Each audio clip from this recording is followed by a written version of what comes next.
Good morning. We're going to start in about 5 minutes. I'm so sorry. We're waiting for people to arrive.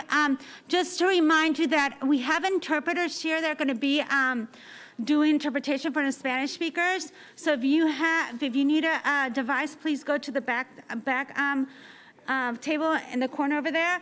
And also, if you guys can just be a little patient when they're interpreting, because it's only one person for Zoom and one person for live interpretation. So we have to be when we speak, let's speak in our voices. When the questions, please wait to the last, to the end to make sure that you guys can ask your questions and be courteous to the interpreters, because they are doing a very, very hard job.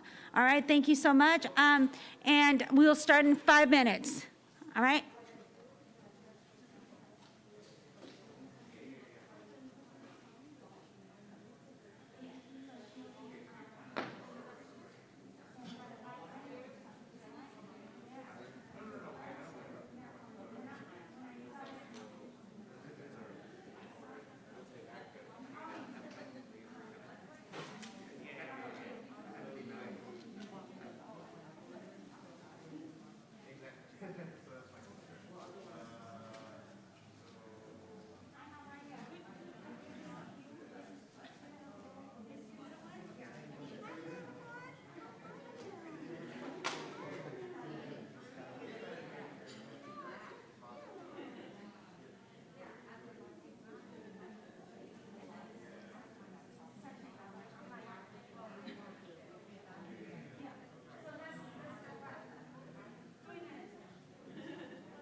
Welcome, welcome. I'm Aaron Michael Sanchez. Glad to have you with us. To start this day, I wanted to say thank you for being here. That's number one. Thank you for being safe. And of course, thank you to the ones here making this day special, because, correct me if I'm wrong, but we're all here for one very special thing. It's those that we love most.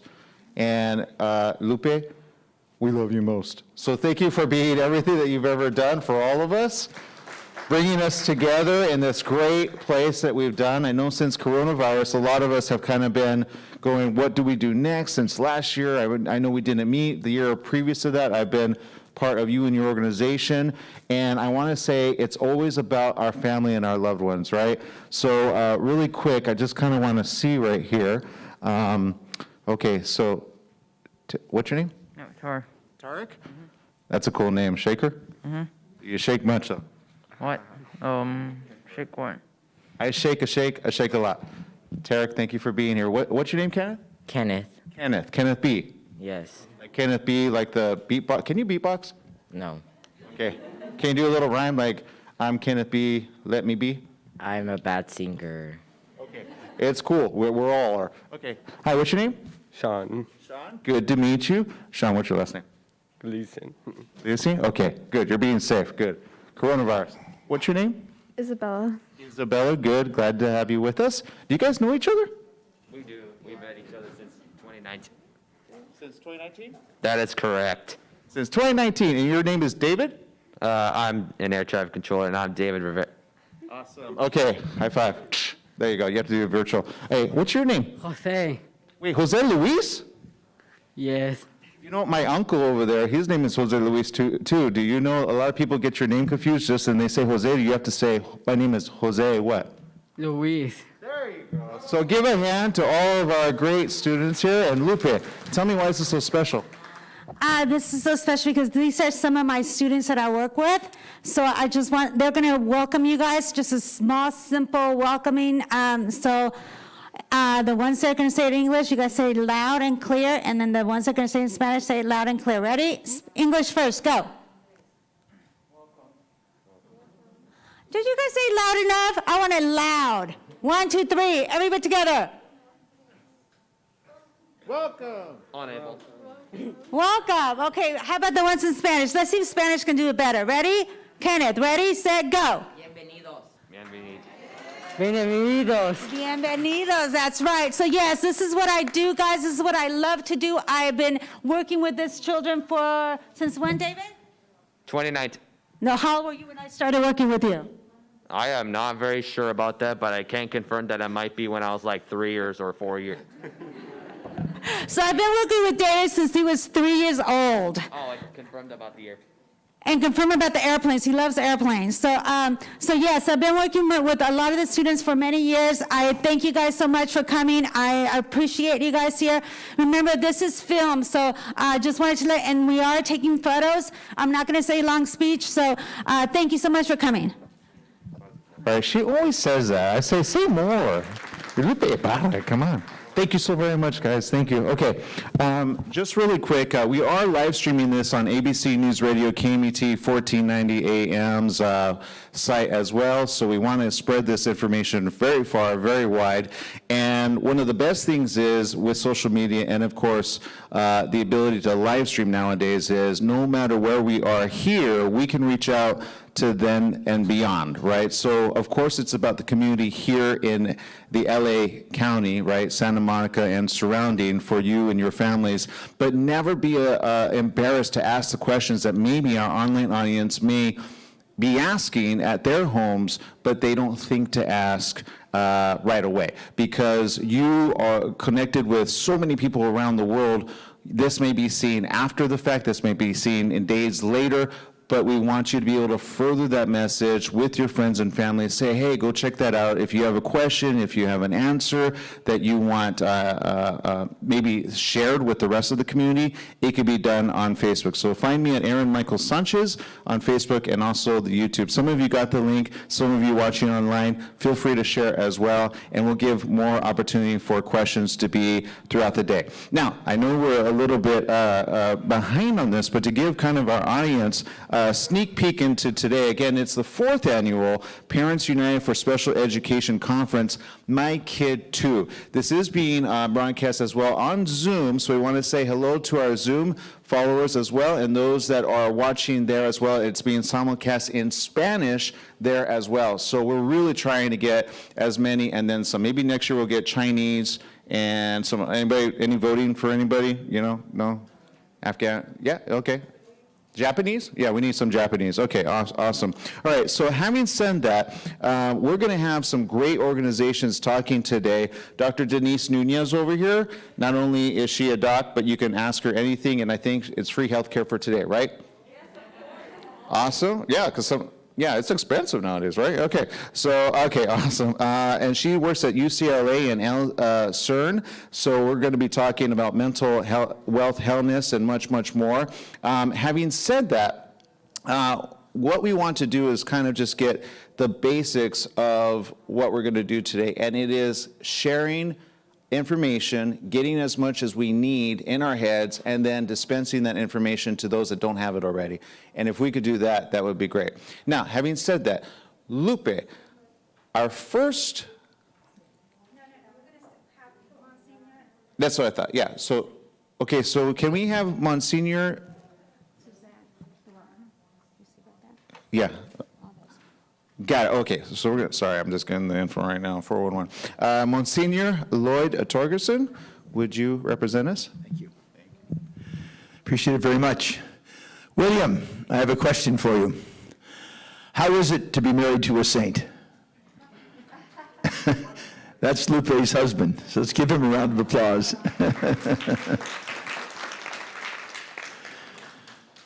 So the gospel this Sunday is the gospel of the disciples fighting over who is first.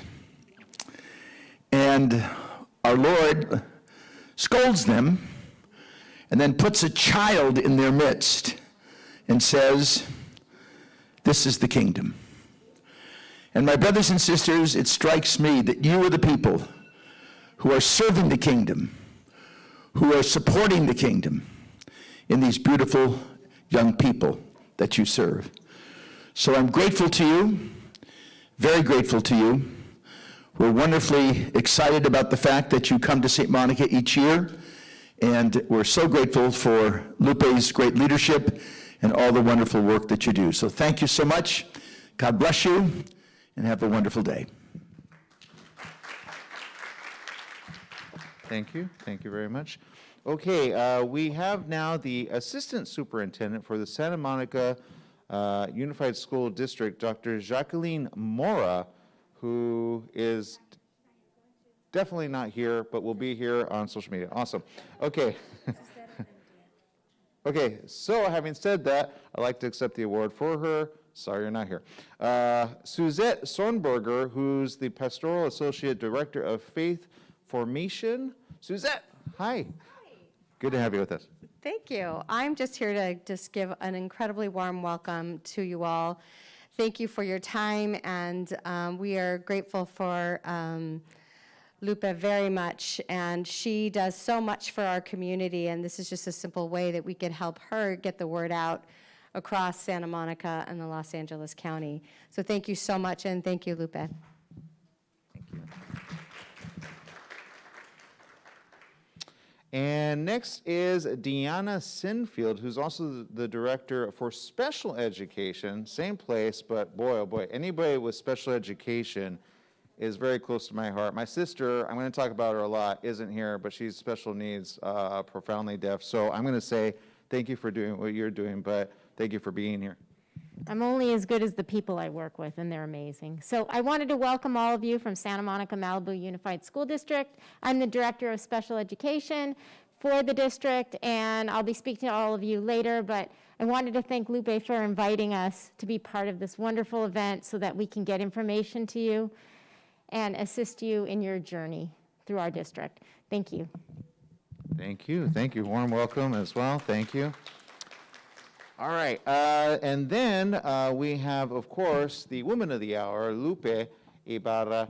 Lupe, I understand, again, today's going to be a a great day, but I understand there's food over here and nobody's partook, so is that a good thing? Again, welcome everyone. My name is Lupe Ibarra Smith. I have two amazing boys with autism. That's why I am here. When my kids were first diagnosed, they were 18 months old, and I didn't have any resources. So I said, how am I going to help my children? And I said, there has to be things that I can do. So I was like, I researched. The regional center was great, but then I had to do my own research because with the services the regional center gives us, they're very minimal, and they only give you like an hour here, an hour there. So I had to do my own research and go outside and get private companies to be able to help my kids. So my kids have been, I was going from OT to PT to, like most of you guys have done, we're going from, I had 2 times 2. So I was like everywhere. And I mean, it's amazing. I have 2 amazing boys. They were amazing as we're growing up. There's a lot of hiccups going up and down, ups and downs for all of us, but we're getting through it. Just a little, my kids are straight A students at Santa Monica Malibu School District. They are going to college next year. They have been amazing. So you know what? Together we can do this as a community.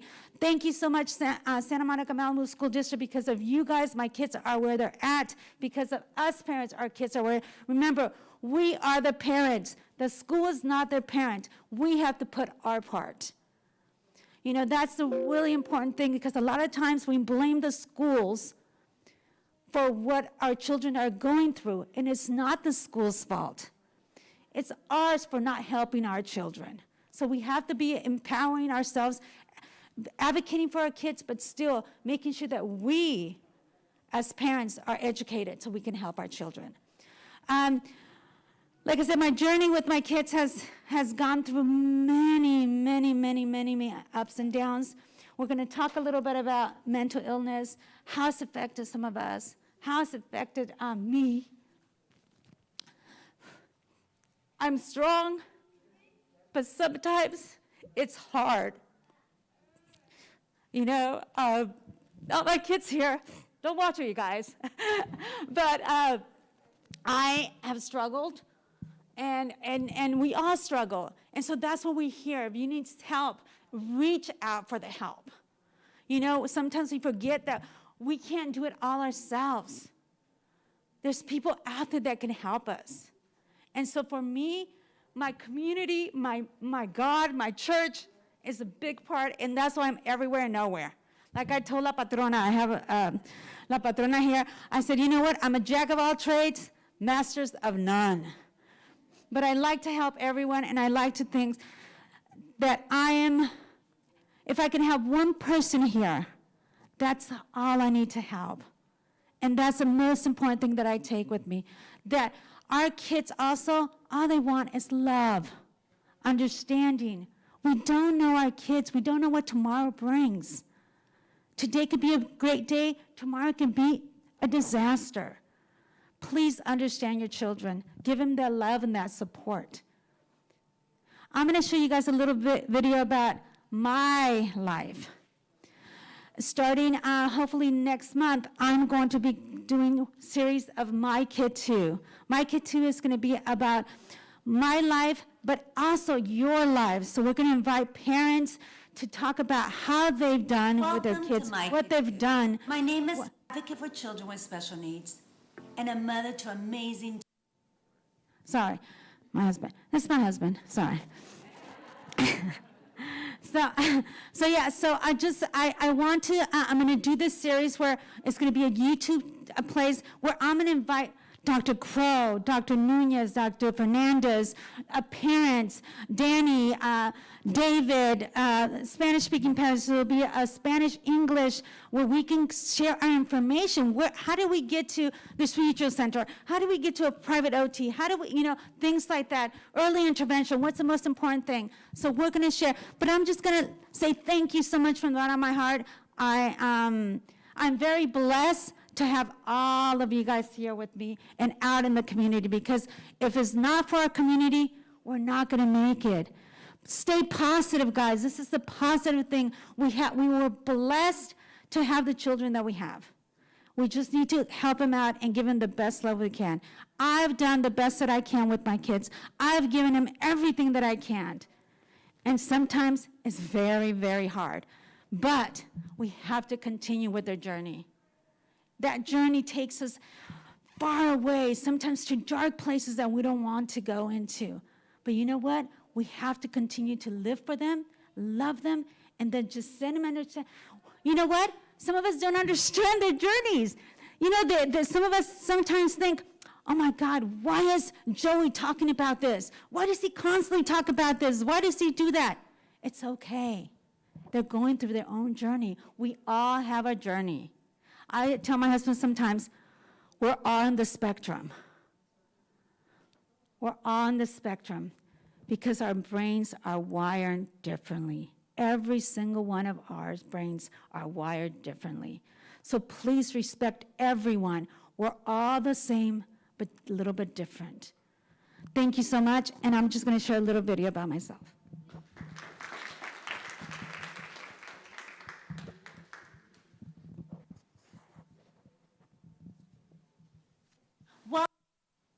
Welcome to My Kid Too.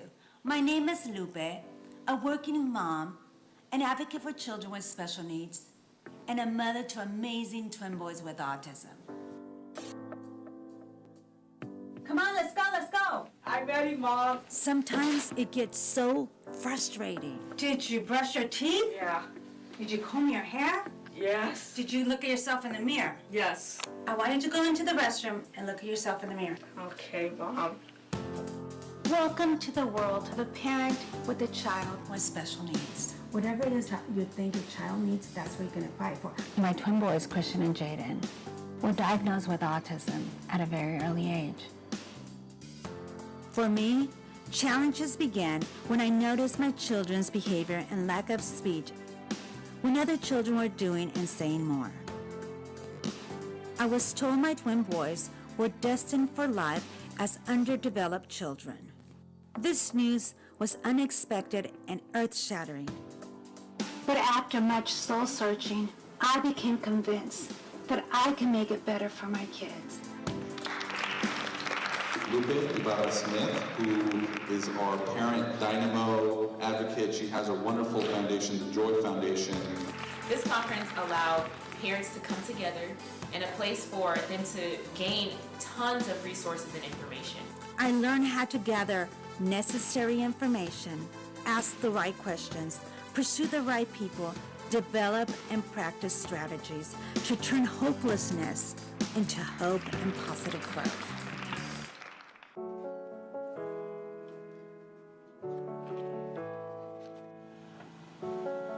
Because of them, I become an advocate for children with special needs. If I'm not there fighting for them, they will get left behind. You have to be an aware parent. You have to be involved. My story is unique, yet it could be yours, your sister's, your friends, someone you know, or someone you try to avoid. The most important thing about our story is that it can help the parents, the caregivers, professionals, teachers, and children to better understand the life of a child with special needs.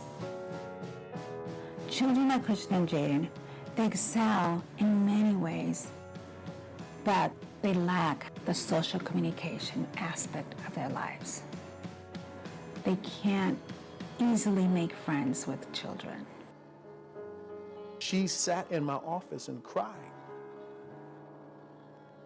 because her child is that child.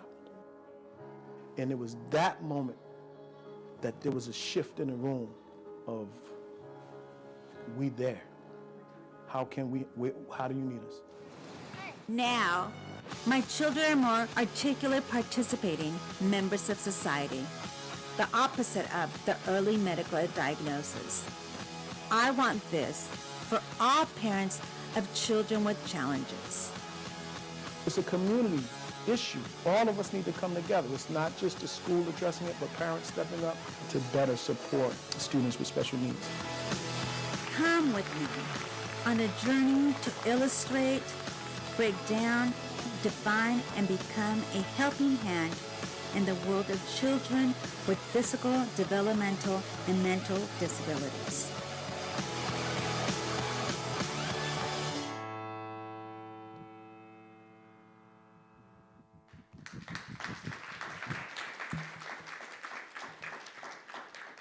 If you want to watch a replay of that, I will say it's one of the most, I think that's like the third or fourth edit, right? But like 2 edits ago, I practically cried the first time I saw it. I was like, oh my God. But, you know, everybody has a story, and here, every story is important. So feel free to share your story. Never feel like nobody will understand.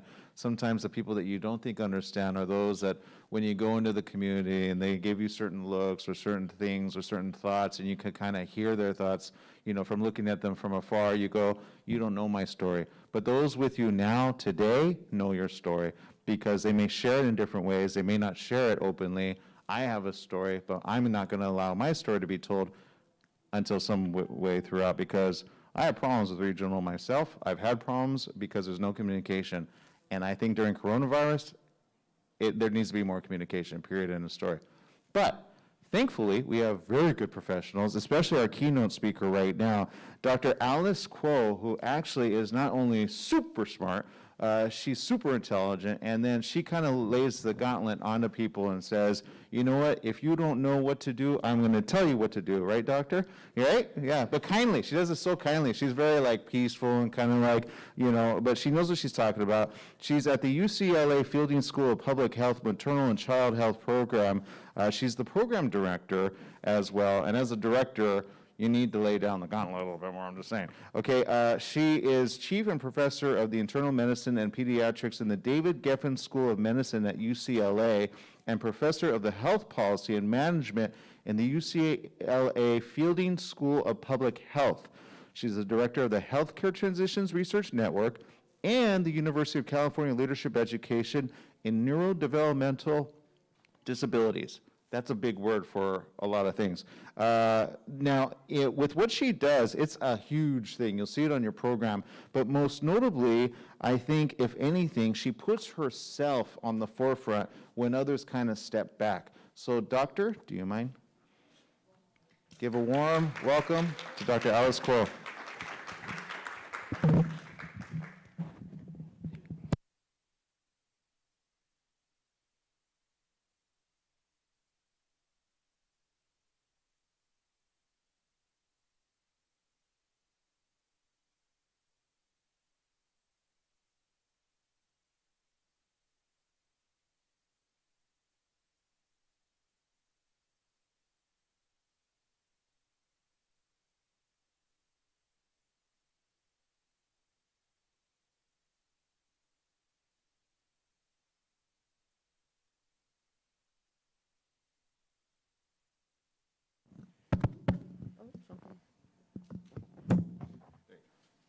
Hello? Oh, great. Thank you so much. It's such an honor to be here again in front of all of you. I've been with Lupe since the beginning of this conference, and I am always happy to share sort of our latest thoughts in our program, our neurodevelopmental program at UCLA. And the goal today is to reframe the way we think about special needs and children with special needs. And it's entitled Getting to Advocacy. I'm happy to talk more about advocacy and how to get involved, especially now after Black Lives Matter, and raising awareness about equity issues in our country, in our society. But this talk is to get there. Okay. So for today, I'll be covering stigma and disabilities, and historically how individuals with disability have been viewed. And then thinking about parenting. This past year in practice, I've gotten a lot of questions about how to manage children during the pandemic. And I'm not going to necessarily answer that, but I'm going to take a step back and think about the interactions that we as parents have with our children, thinking about how our children are, and then how we are and how we interact. And then we'll talk about a public health approach to disability. Our table over here from UCLA has a very population-based public health approach that is a little bit different from more academic medical centers that tend to put disabilities into psychiatry or psychology, and I'll explain a little bit about that. And then finally, neurodiversity. I think if you've been here and heard me speak in the past, I really want to advocate and espouse a framework of neurodiversity. As Lupe said, we all have a place in society. Everybody's brains are different, and one type of brain should not be valued over another. We need all different kinds of brains to weave that fabric of society, and then getting to advocacy. So when we think about disability and mental illness, stigma surrounding these conditions and individuals with these conditions can go all the way back to the Middle Ages. The idea of the court jester, right, in the Middle Ages during King Arthur times. Often that court jester that was presented in front of someone was there to be made fun of, and it would be a person who had a disability or something different from the rest of society. Society has traditionally treated individuals with disabilities or mental illness as less than human, right? And I think you as parents, and I also am a parent of children with special needs, we see that.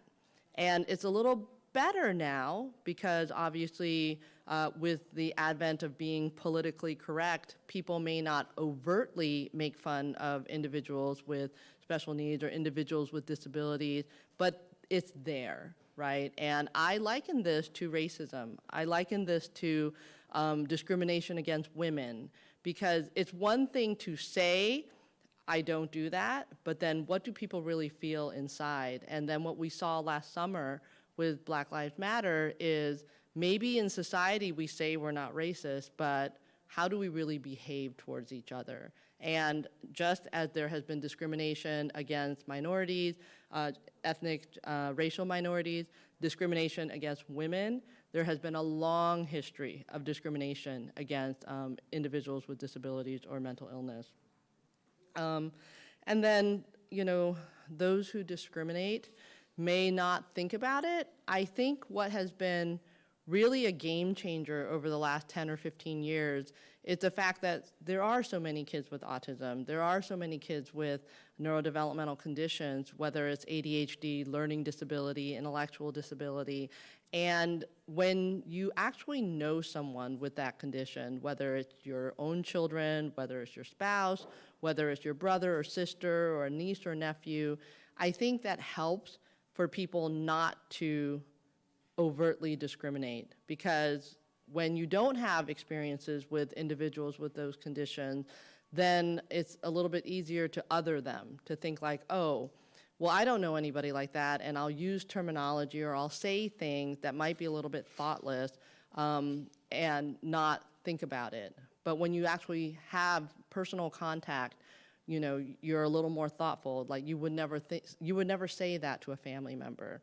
And so some of the beliefs that has been the foundation for discrimination in the past is sort of this like demon possession, like, oh, those individuals must have something wrong with them, or that this is a punishment by God. I was talking to Monsignor earlier today. I've known him many years. And I said, I have been impressed as a provider at UCLA with many students in public schools, but also many students in Catholic schools, that the Catholic Church has always had a message of inclusion. And so if any of you have your students at St. Monica's or any other Catholic church, I would expect, that they sort of blend in that inclusion and community feel more so perhaps than some of the public schools. And so obviously I would think that that's not, a punishment by God, like God loves all the children, right? So when we look back, particularly with autism, because that is sort of the main condition or the most frequently occurring condition that we do see in the neurodevelopmental sphere, I wanted to highlight like how history has evolved. So there used to be a term called Asperger's or Asperger's syndrome, and that was used to identify individuals with autism who were considered quote unquote high functioning. And honestly, I don't like to use the term high or low functioning because I think it's misleading and it's also not speaking to a child's potential.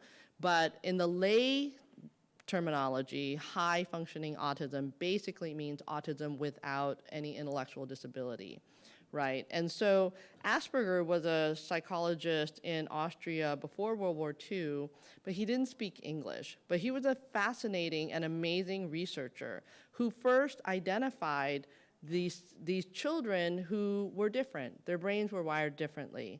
And the long and short of it is, in his research that was all published in German, he really recognized the need to identify the individual strengths and challenges of each child, and that the education system had to accommodate these individual traits, right? So that was really what he advocated for before the war.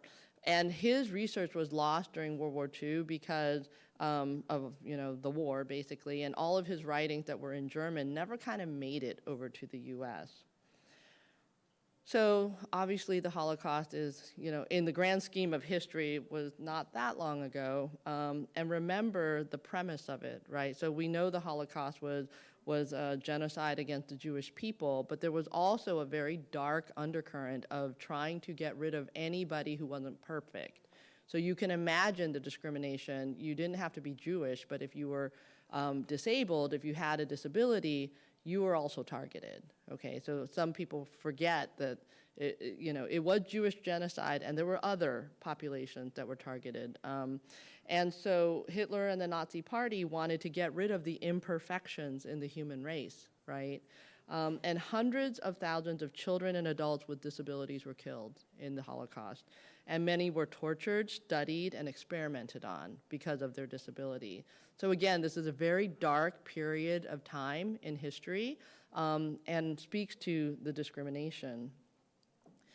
And I revisit this just to understand, because when we think about that long tradition of advocacy and why we need to speak up and speak out for our disabled colleagues and individuals with these differences, this is the tradition that we are adding to. Leo Kanner was another psychologist, also from Austria, and he had the benefit over Hans Asperger of speaking English. So after the war, he immigrated to the United States.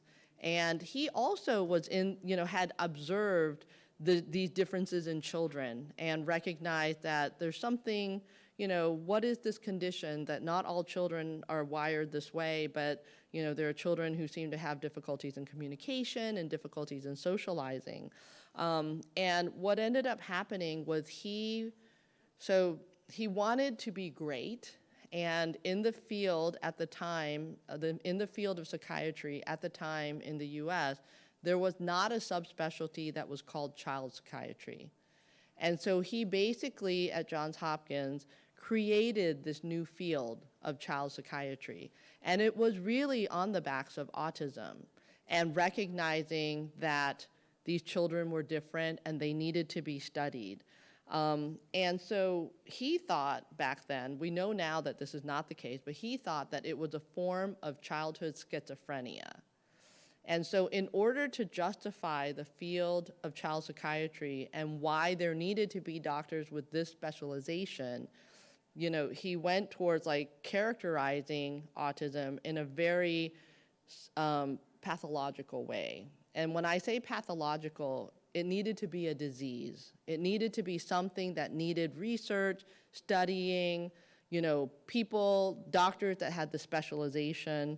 And I think the challenge here is that he coined the term refrigerator mom as the reason that these kids were like this. And we know now that that's not the case, but for probably 60 or 70 years, his publication that characterized autism as a form of schizophrenia, as a result of poor parenting, has really led, it didn't help the disability movement, let's just put it that way, right? It just made things much more difficult. It was, the parents were blamed for having children with autism, and again, we know that that's not the case. And so, well, we kind of covered this part. So as a result of this is where we deviate from like standard teaching, and this is my perspective. I feel as though autism has been over-pathologized. And what this means is, because of that history with Leo Kanner here in the US, autism for a long time, even up to 10 years ago, was considered a disease, a shame, oh, so sorry you have a kid with autism, right? A parent would get that diagnosis and it would feel like worse than cancer. Some of the nonprofits, like Autism Speaks, and there was a nonprofit called Cure Autism Now, many of the nonprofits were geared towards supporting the parents in this, horrible outcome in their family, the worst thing that has ever happened to them. And this was not that long ago. This is in the 80s and the 90s, we still saw that kind of language, that sort of perspective. And I really think that it's a little, if you're into history, it is interesting to see how this all evolved and recognize that, wow, maybe if Hans Asperger had spoken English, we might not have gone down the path that we had towards pathologizing autism as much as it has been. So in our program at UCLA, I kind of talk about going back to basics, right? And the reality is that until recently, autism was mainly managed by psychiatrists, by specialists, by psychologists. And you all know, and I know, that when a specialist has to deal with something, there are long waiting lines because autism is so common, right? So if your pediatrician says, oh, your child, I think your child might have autism, I'm going to refer you to child psychiatry, I've had stories from parents that it's a 3-month wait, a 6-month wait. It's hugely long to get in to see a specialist. And so what we're trying to do is educate the general pediatrician, all pediatricians, to be able to manage autism in their own offices because it's so common. It's as common as red hair or green eyes in the population.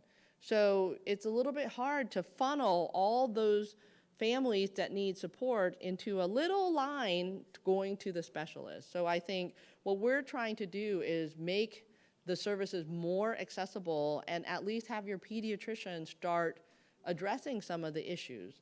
And pediatricians have the expertise. So when I'm standing in front of a group of pediatricians, wagging my finger, say, don't just refer to the specialist and like forget everything. Like, I say, you can do this. Kids with autism are kids. So you are experts in taking care of all children. Don't be intimidated by a disability or a neurodevelopmental condition. Like, be there for the families like you would be for everyone else. I can tell you personally, in my own practice at UCLA, I have many patients for whom they love their pediatrician, but they come to see me for the autism or the ADHD or the learning disability because their pediatrician is great, but they don't do autism. And I'm a little frustrated at pediatricians who say that because it's not like, as a pediatrician, they can say, oh, I can do pediatrics, but I can't do diabetes. Like, you never hear a pediatrician say that, or I can't do asthma, So I think that we need to reframe the way that pediatricians look at neurodevelopmental conditions as something that they can do because they know what kids and families need. So in order to think about the interactions that children and parents have, I heard what Lupe said, that, we as parents need to get involved, to take control, to figure out what needs to happen with our children. I mean, yes, to a certain extent, but I think it does take a team, and not all parents kind of understand or think about how we interact with children. So this is where a pediatrician or someone on the team can help guide you through that. And I'm just sharing now how I think of things, okay, as a clinician. When you come to see me and I am caring for you and your child or your family, these are the things that I consider as a pediatrician. And so I look at temperament. And what is temperament? Temperament is sort of the patient's, what it says here, a person's nature and how it affects your behavior. It's a little bit like personality, but it's a little more fundamental than personality. Temperament to me is just the innate reactivity that you have to a situation. So an example would be in the newborn nursery. It starts from the beginning, and I will say I have 2 kids, and one came out and did not cry at all. And he is my neurodevelopmental sort of stoic, he's 13 now, he doesn't show weakness or whatever. When he was born, he was chill, he was purple, but he didn't cry. And I was like, what's going on? And then my second one, who's very, very outgoing, he has, other learning disabilities and whatnot, but he came out, he was screaming his lungs out, and that's kind of been the way he's been since he was born. And so temperament is that innate kind of, you see it when they're babies. Is this a kid who's sort of chill and laid back, or is this a kid who knows how to let you know what they need, and might be a little more reactive? And so there have been psychologists in the US over the years who have really studied temperament. And they sort of identified 3 types. Kids, all kids, this is all kids, this is not special needs, but all kids sort of fall into 3 general categories, and I'm not trying to categorize. There's obviously kids who are maybe straddle 2 of them, but you can think of 3 big buckets as there are kids who are kind of easygoing, right? You know them, they're a little bit hungry, they're a little bit wet, the diaper's wet, they don't make a big fuss about it. So you have sort of an easygoing temperament. And then you have a more, what they call difficult. I don't like to say difficult, I like to say feisty, a little bit more active. And so as soon as a drop is in the diaper, boom, you're gonna know it, right? They're gonna wail. But I say they're good at letting you know their needs, right? I don't wanna frame it negatively. And then you have some kids, and like it's about 15% in this, or 10% in the slow to warm, cautious, right? They're fine once they get to know you, but any new situation, any stranger in the room, they're a little more careful, and this is where anxiety, a lot of anxious kids fall into that category. But this is why when people make generalizations about kids with autism and say, they're all fussy eaters, they're all difficult to, sleepers, they all have digestive issues. That is not my experience in practice. We take care of hundreds of kids with autism, and we have autistic kids that are great eaters, that will eat their fruits and vegetables, that love vegetables. We have autistic kids that sleep fine. They go to bed easily, stay asleep all night. So I think the hard part is when even in the medical community, there are stereotypes of what autism looks like that obviously they're not able to give the most optimal care until we can get rid of these stereotypes. So another way to look at it is emotionality, the tendency to be distressed. There are some kids that their fight or flight response is always engaged because they're just, they're anxious or they're looking around and they're just very reactive. Sociability, some kids love being with other kids, some kids like being alone. Again, we see tendencies in autistic children where it is a little more, stereotypical or classic to see kids who rather play by themselves. But out of the hundreds of autistic kids that we've taken care of, there are lots who are social. There are lots who are emotional. And so when parents come to me and say, well, I never thought my child would have autism because he's so empathetic. And I'm like, there's nothing in the DSM-5 criteria that says an autistic kid cannot be empathetic, right? So again, there's so many of these biases, these stereotypes that either Hollywood has played into this because of movies or TV shows or things like that, where we have, especially, You know, in middle school, we see a lot of empathy. We see a lot of understanding of emotions and social situations in our autistic kids. And so where do the challenges come?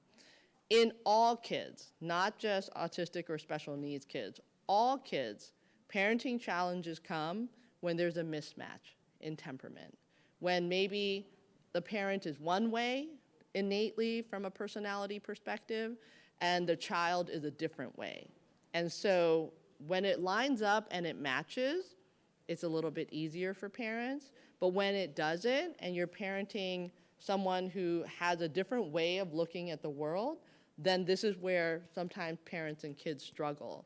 And I think coming off of the pandemic, 18 months of all sharing the same space for long periods of time, I think that many parents have learned a lot about their children and may have struggled a bit. So the struggle, I think, sort of signifies the mismatch that comes from temperament differences. And then we talk about parenting styles. So on top of innate temperament, not only of the child and of the parent, then I look at parenting styles. And there is, Dr. Diana Baumrind she may be retired, I think now, but a developmental psychologist from UC Berkeley that I had the privilege of meeting 15, 20 years ago. And her categorization of parenting style is still the main categorization that is used today in psychology research. And so this is a cartoon that sort of characterizes the different buckets, where she said and what I would say is unusual that parents only have one style. But there might be a predominant style, or you think about the different situations for your children. In certain situations, you might have a different style, or at different stages of ages, okay? So an authoritarian style in the cartoon would be, do as I say. I'm not gonna give an explanation, I'm not gonna explain it, just do it. And I would say that most of us probably have a more authoritarian style when our children are young.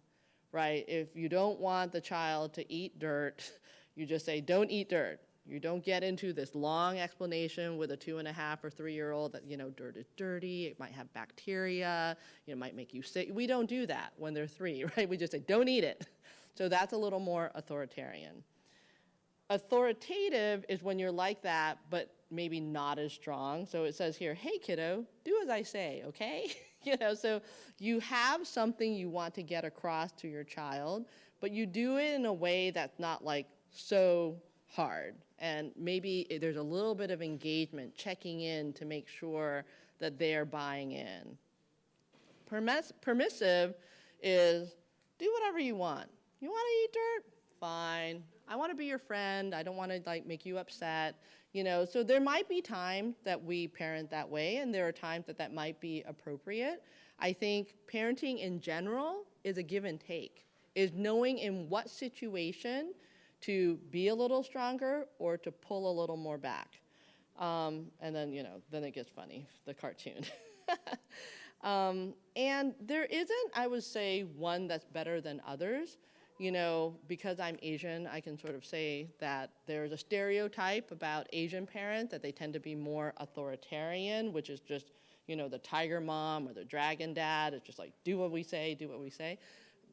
Maybe that, I mean, I definitely have relatives that are like that. So, you know, there is some truth to that stereotype, but I can also say there are plenty of Asian parents that don't parent that way. So I think it's always, you know, dangerous to make generalizations based on like one type, and that in most situations, we all are this, you know, one of these buckets at some given time.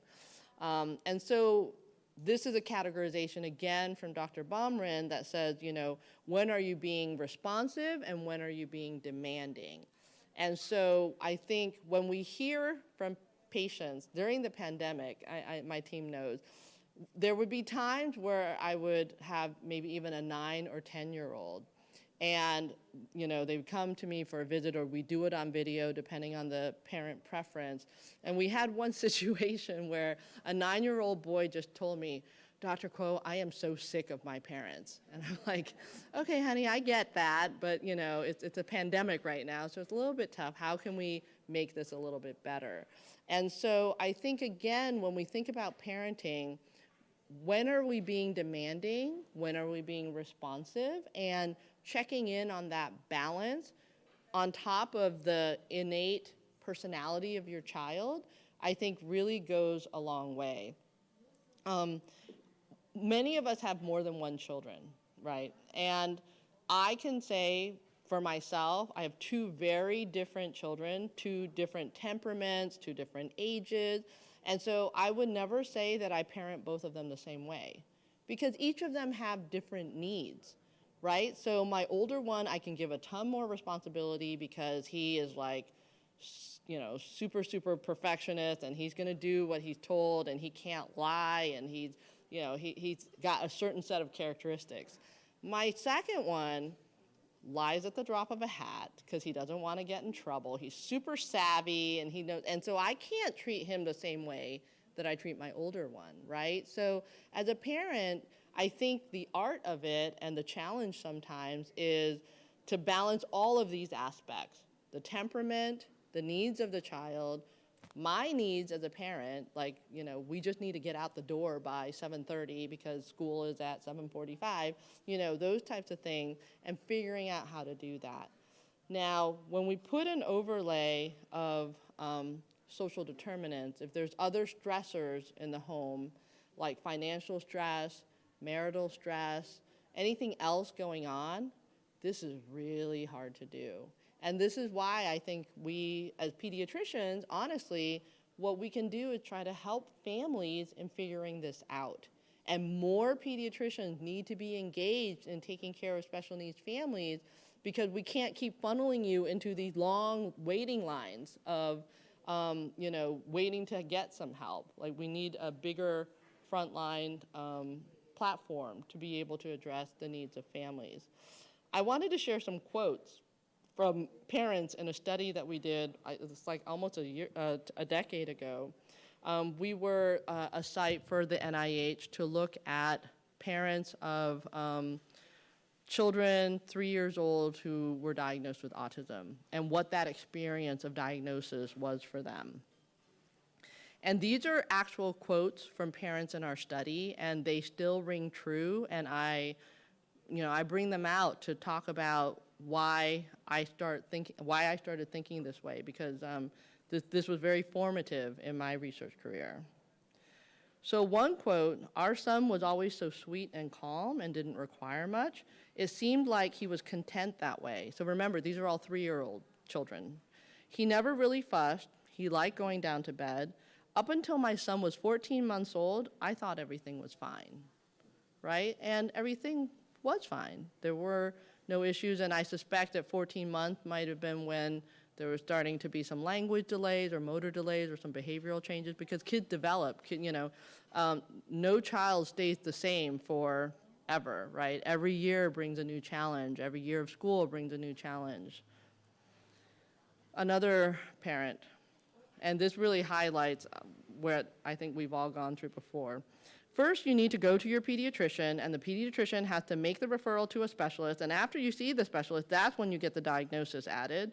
But that takes a while. The only thing I get very, very mad about is the process to get everything done takes so long. Like for my son, I had to wait months to just get a hearing evaluation, and I think it's just wasting time. And you can't get the services during that time because you don't have the evaluations yet."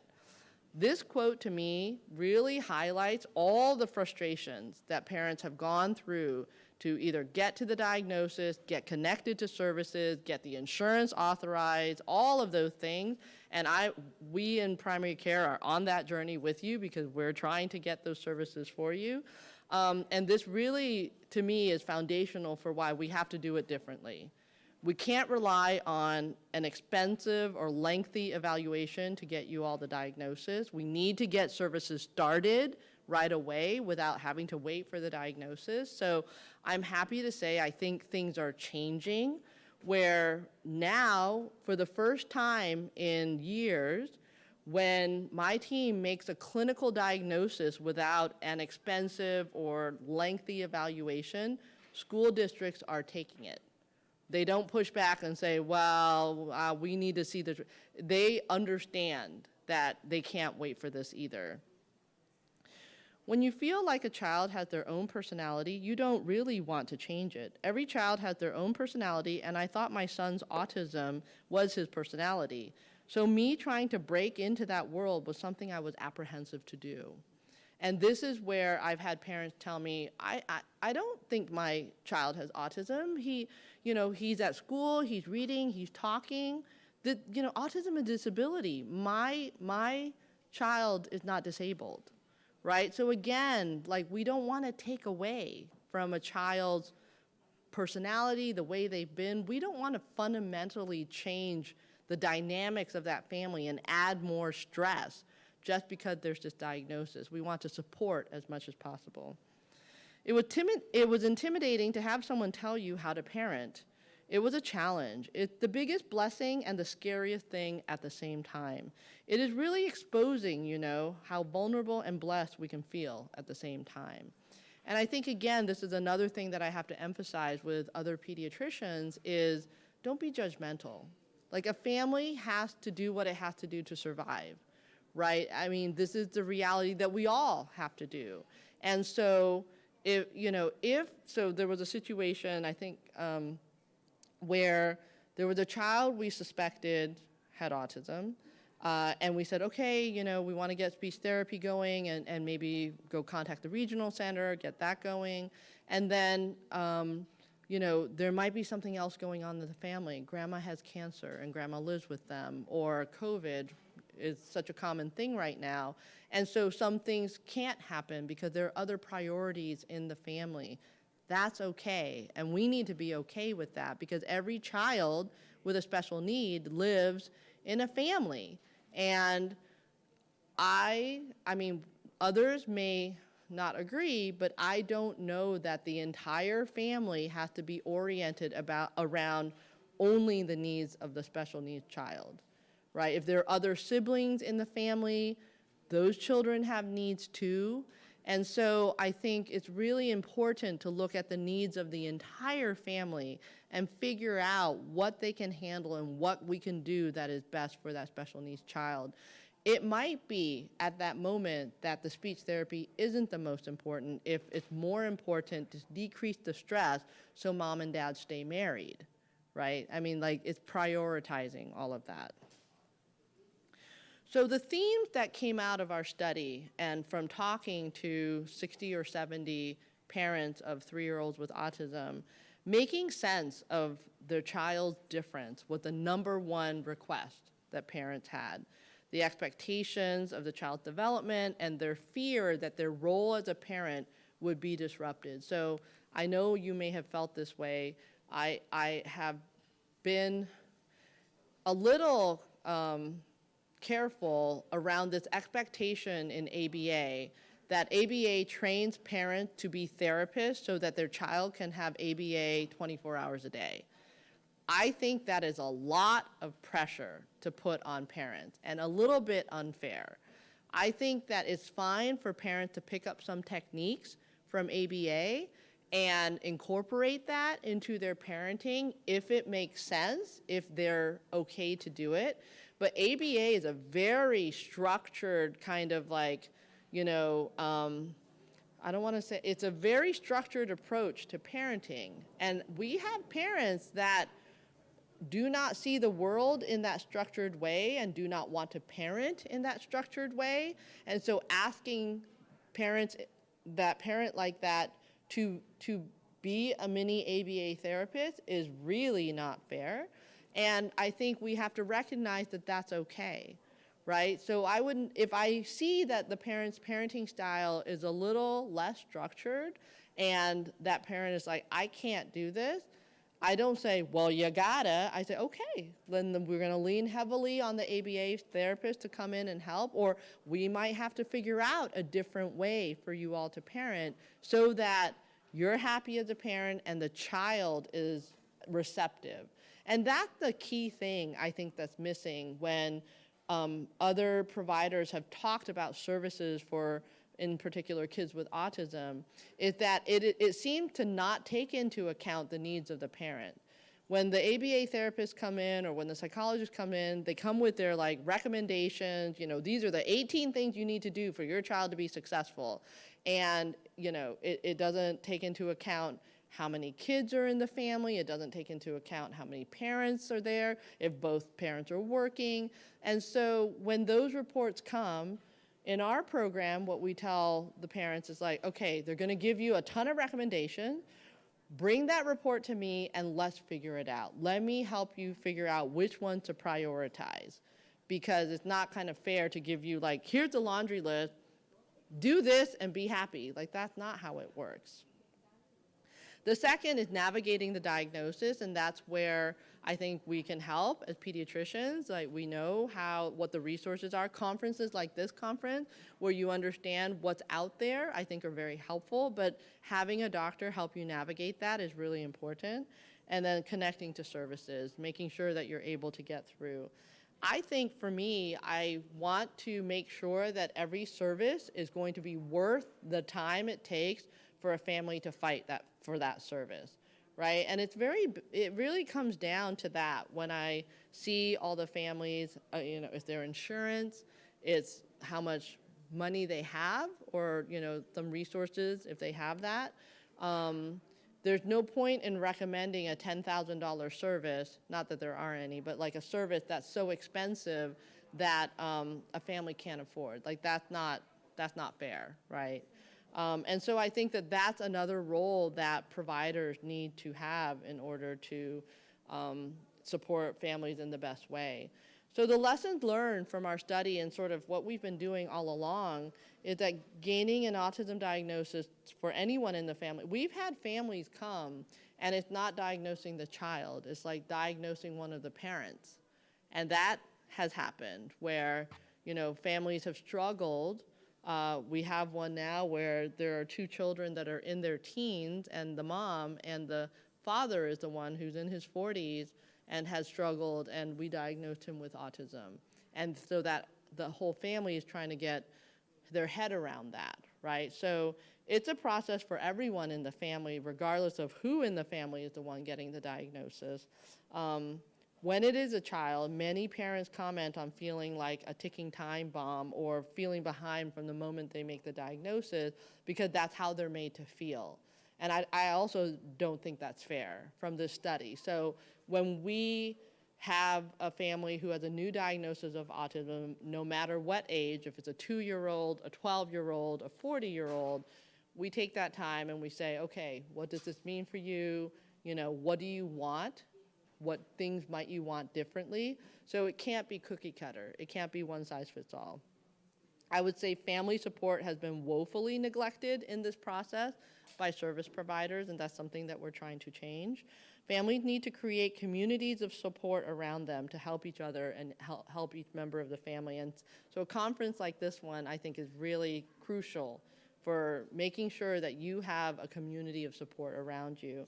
And then pediatricians can support and guide families through this process. And that's what we're trying to do, is educate pediatricians to do this. Let's see. I know we were a little behind. I want to leave some time for questions. So a public health population approach is what we're taking in with my team, because, it's hard to get in to see us now. 3 years ago, there would be little to no wait list. And then after the pandemic, it's been really tough. So during the pandemic, we got a little busier because I think lots of families were identifying challenges from staying home so long with their kids. And this is all families, not just special needs. This was all families. But now, as schools have reopened and LAUSD is reopened, we are very busy trying to help people with their IEPs and getting the services straightened out and calling for emergency IEPs. So we're also very busy.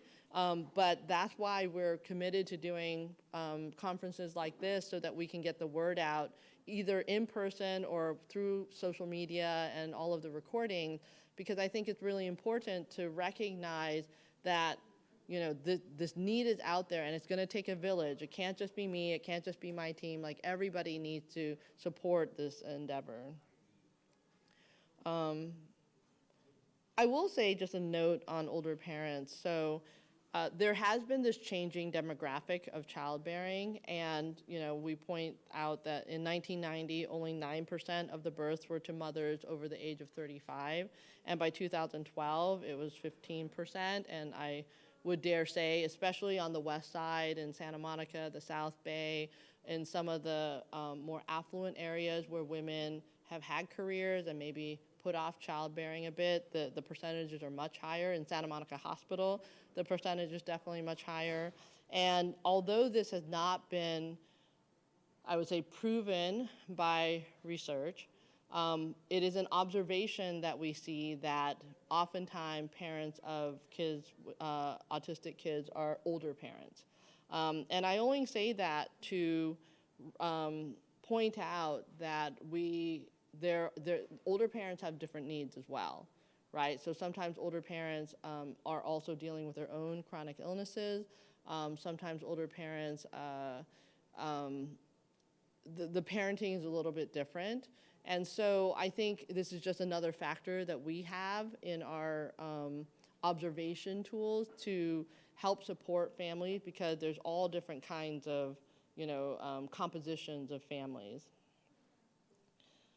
I mentioned the social determinants, and so life course trajectory is another foundation of what we really try to highlight, which is that this is a long game. And so when we take a new family into our program, so yesterday, a family came all the way from San Dimas, it seemed pretty far, to see us here.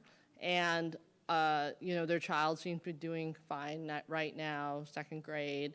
And they were like, so what do we do? Like, we establish care with you now, so what do you do for us? Do we check in every 3 months? And I said, look, it's up to you. What is it that you need? If checking in with us 3 months, even though nothing's going on, makes you feel better and you just want to make sure you're on the right track, I said, that's fine. If you want to just check in with us once a year, as long as things are going fine, I said, that's fine.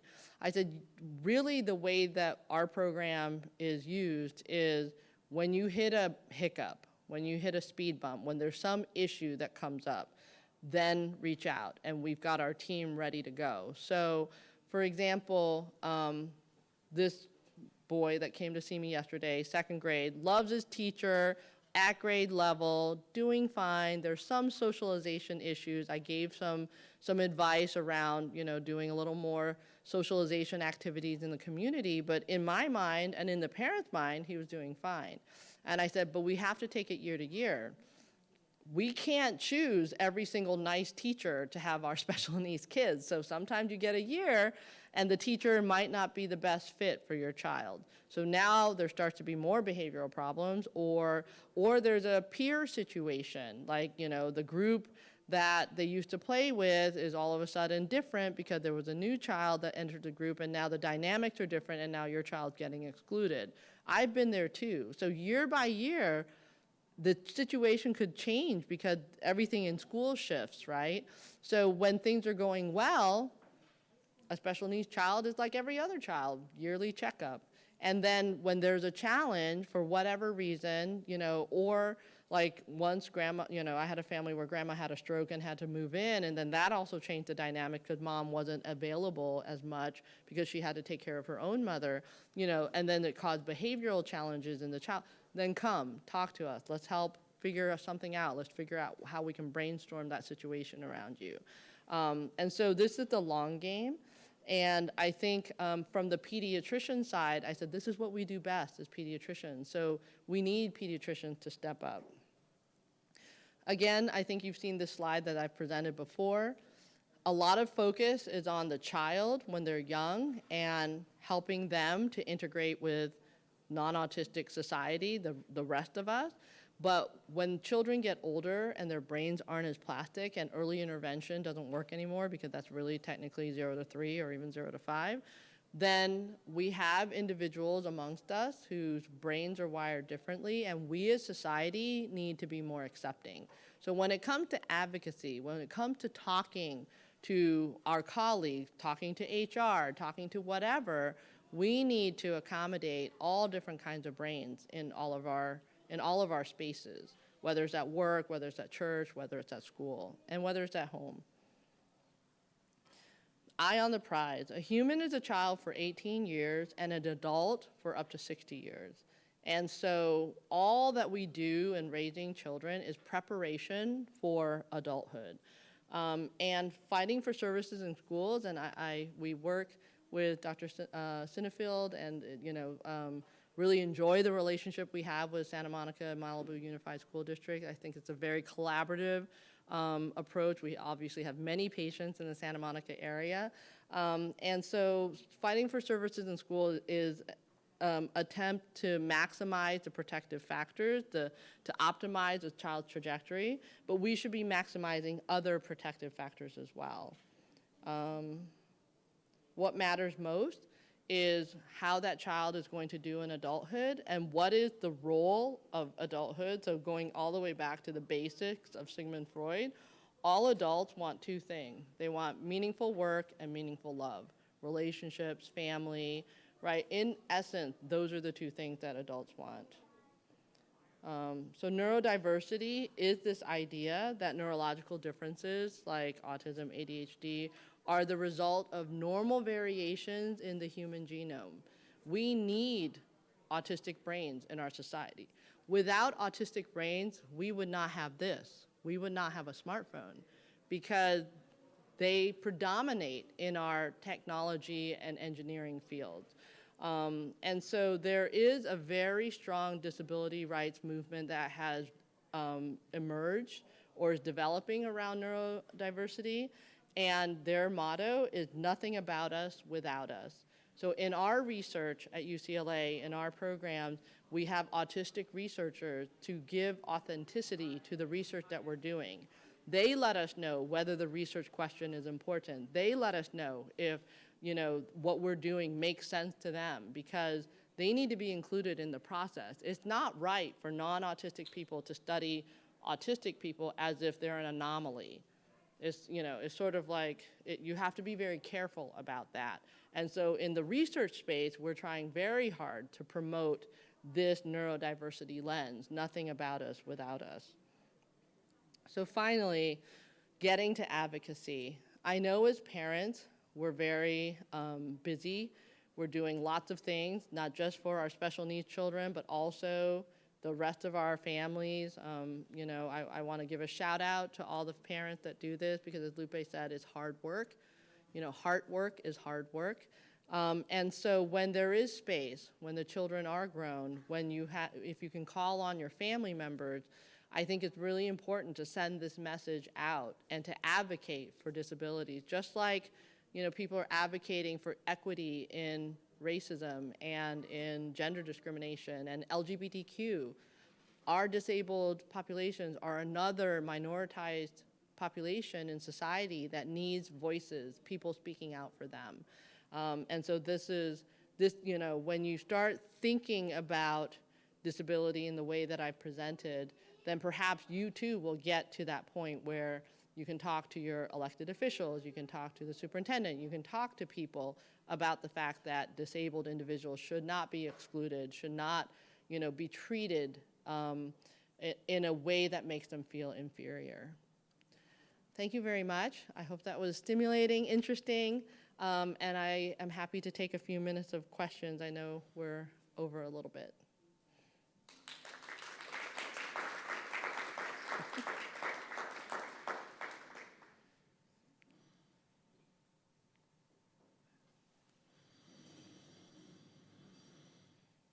If there are none, I think that gets us back on schedule.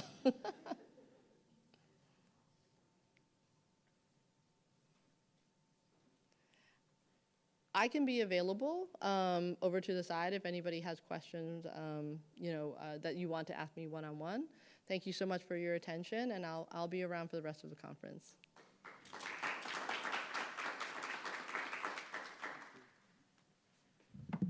So funny, you'll have like 20 questions during lunch, I guarantee you.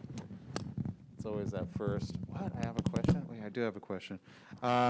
Some great information, by the way. I've just got nothing but thank you to share. I did not know about the history of how it was kind of laid out, so I feel smarter already. But having said that, it's also kind of important that we understand that there is a stigma against many families that have situations like this until you are the family that has the situation. And then you understand very little because you're trying to figure everything out ahead of time when nobody else, and you hope the professionals do, but they kind of look at you with that blank stare, which I say, unless they specialize in that, they really need more education to get defined, just as you do with certain treatments of certain ailments that anybody has. And I love what you said, your iPhone 13 Pro Maxes that you've all put a little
a study to get a better sense of what our families are going through with COVID-19. Once COVID-19 hit, no one expected it, no one knew what was going to happen, and we really had to think hard, who is going to be affected the most, who's already really vulnerable in our communities? And number one, that's the family. Families are affected. They are these networks that really build our society, and they would be affected. And then on top of that, families with special needs that have children who need services to thrive, to do well, will also be affected. So these vulnerable communities, we could not lose them. We had to take a look, see where they were, and ask them directly, what's going on for them, and how can we help them? What issues are they having, and what solutions have they found? And this presentation is to bring you those solutions, to bring you some of the challenges, so you know that you're not alone if you're having these challenges, and then also to bring you the solutions that they found, and to give you something to help you strengthen your family for the future. We really hope that we don't continue to work with this pandemic, but if that is what we have to do, or if other things come up, we just want you to be prepared. So I have my USB here, so I can probably pull it up.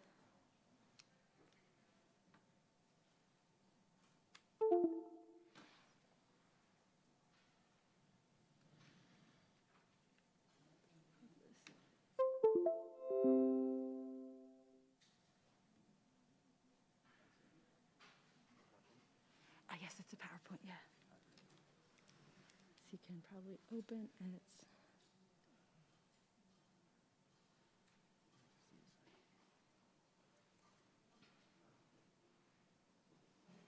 Thank you so much. Feel free to stand up, stretch your legs, or get coffee while we set up. It is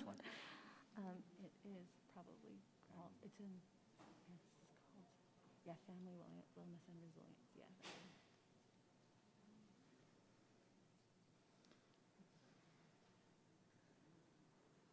Okay, thank you.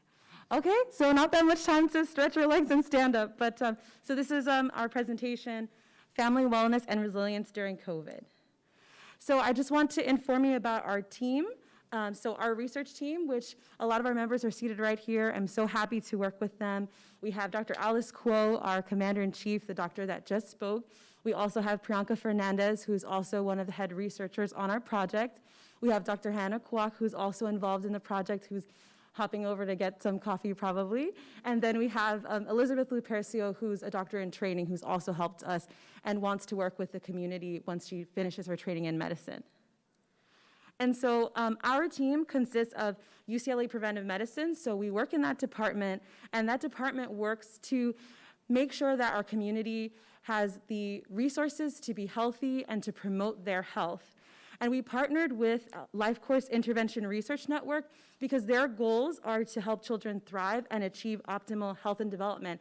And they wanted us to find interventions that can help families do better and improve their health at the trajectory of their life. So working with families of children with special needs is really, really powerful for this goal. So as I mentioned earlier, our study was an intention to find and identify what our families that have children with special needs are going through in this difficult time. So I'm going to share some of the data. So the best way to know what's happening to people is to ask them directly. So we surveyed some families that have children with special needs, so children with autism, with ADHD, with learning disabilities, and we compiled a survey to ask them what their experience was with COVID and what they found was helpful and what they found was challenging. We also surveyed the people who are giving these children services, so doctors, therapists, any kind of person who's providing services. We surveyed them as well, and we're still analyzing that data. We also just wanted to see across the board what they found was helpful and what they found challenging with COVID. And so the families that we're presenting data on are 39 families. They had a very interesting set of households. A lot of families had one child with special needs, but one household had 8 children with special needs in their home. So that's an amazing, probably very fun and challenging house at times. So kudos to our family who is taking care of 8 children with special needs. And we surveyed them between November 2020 and January 2021. We're also planning to survey them again in about a month to see how things are going. Has anything improved? Are they more comfortable? Are they more confident? Did they use anything that was helpful for them? So we'll also have that data available. And if you're interested, you can definitely reach out to us and we can share that information with you. So I just pulled a couple of charts just to show you what the breakup and breakdown of our families looked like. So these are the diagnoses for children that the families of the survey were. And ASD, which is autism spectrum, was the most common diagnoses in their children. Then we had ADHD and ADD. A lot of children had a combination of a few of these, but definitely ASD and ADHD were the highest. Then we had children with behavioral disorders, intellectual and learning disabilities, a cerebral palsy, and hearing. And so we were happy to get a good representation of different variety of challenges that families and children have. Then I wanted to show you, these are some services that the families were still trying to get during COVID. So they were committed to let their children have medical services, have therapy services. And I just wanted to show you that, so for these different services, the dark blue bar means these families were actually getting the service. And then the light blue bar next to it is if they had difficulties. So basically, the majority of important services, families were having difficulties getting these services. And that's not surprising because COVID really changed things up. Offices were closed. Therapies sometimes were not even considered essential, although they are essential for our kids with special needs, but they were not being considered that with trying to shift everything around and keep everyone safe. So for example, a lot of our families, around 19% of the families were reaching out to psychiatrists for their children, and all of them had trouble getting this service. For psychotherapy, which is another type of therapy that psychiatry gives and therapists give, a lot of the families were accessing this around like 32%, and a lot of them were having issues getting this service. So there were neurology services, ear, nose, and throat, audiology, nutrition. Looks like they accessed it, and there were not that many issues. And then at home or long-term nurses, some people accessed it, but a lot of people had issues trying to get access to that. There were also alternative services and then other services that were not as challenging, but the main services were difficult.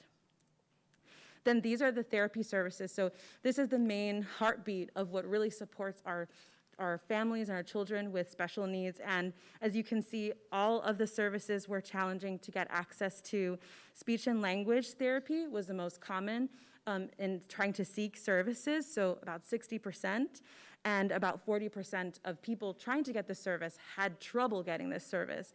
So all of our therapy services, all of our medical services were challenged, and our families were doing their best to try to get access to them. So we asked, after asking many questions, we asked, do you think that the challenges you have right now are because of the pandemic? And an overwhelming amount, over 90%, said yes. So before the pandemic hit, they were having less troubles, they were probably having challenges, but the pandemic overwhelmingly challenged these families and made it difficult for them to access services.